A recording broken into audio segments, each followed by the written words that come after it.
Hey everyone, welcome back. In this video, I'm going to explain Terraform dynamic blocks. And you know why this matters? Because most engineers solve repetitive infrastructure tasks by copy-pasting the same configuration blocks over and over. This leads to massive, unreadable files that are impossible to update. Getting this wrong makes your infrastructure brittle and your team slow. By the end of this, you will know exactly how to use dynamic blocks to turn 50 lines of repetitive code into a clean, reusable loop. So what is the problem with static configuration exactly? Imagine you are managing a security group. You need to open ports 80, 443, and 22. That is 3 separate blocks of code. Now imagine doing that for 10 different microservices across 5 environments. You end up with hundreds of lines of near identical code. If you make a typo in one, your security audit fails. This is exactly why you need a programmatic way to define these resources. So what is a dynamic block really? Think of it like a template engine inside your infrastructure code. You define the structure once and then you feed it a list of data. Terraform then iterates through that list and generates the configuration for you on the fly. It is the bridge between static declarations and dynamic, data-driven infrastructure.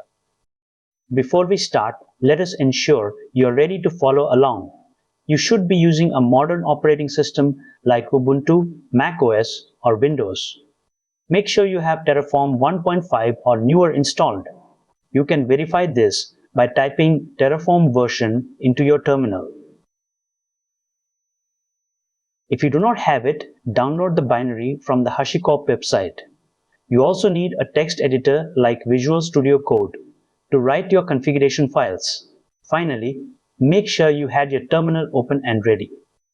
If you are on Windows, press the Windows key, type CMD, and hit enter to get your command prompt.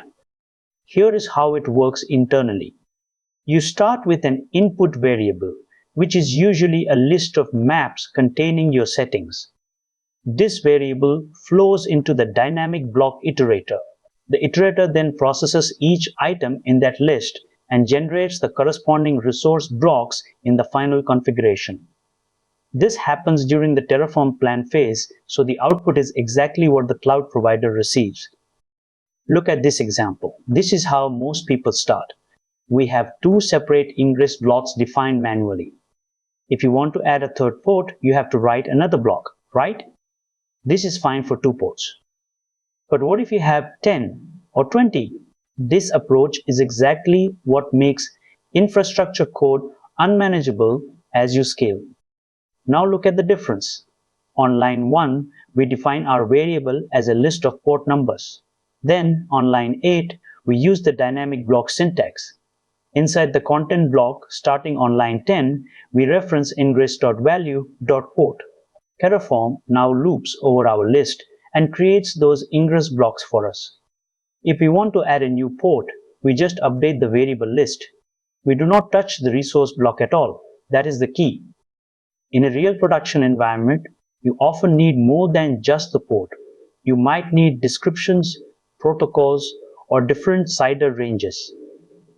Here, I am using a map instead of a list. I am also using the iterator keyword on line 12 to rename the loop variable to rule. This makes the code much more readable when you have nested objects. This is exactly how a senior engineer would write it to ensure the code stays maintainable. So what happens if you do this wrong? Here is a common error. You see this when you try to access the value attribute without correctly defining the iterator. This usually happens because you are either using the default name incorrectly or you have forgotten to define the iterator block entirely. Terraform gets confused and throws this unsupported attribute error. To fix this, check your iterator definition. If you set the iterator to rule, you must use rule.value.port. If you do not define an iterator, Terraform defaults to the name of the dynamic block, which in this case is ingress. So you would use ingress.value.port. The fix is simply to ensure your reference matches your iterator name. Let me give you a real-world example. An online retailer serving 5 million customers during Black Friday had a massive problem. They had 50 microservices, each with unique firewall rules. Managing these manually was a nightmare. They kept having deployment failures because of small typos in the security group rules. By switching to dynamic blocks, they reduced their total configuration lines by 70%. This resulted in a 15% drop in deployment failures and saved their team hours of manual work every single week. So when should you use this? Use dynamic blocks when you have more than 3 identical nested blocks that need to be generated dynamically. It is also perfect when you are loading rules from external files like YAML or JSON. But do not use it for everything.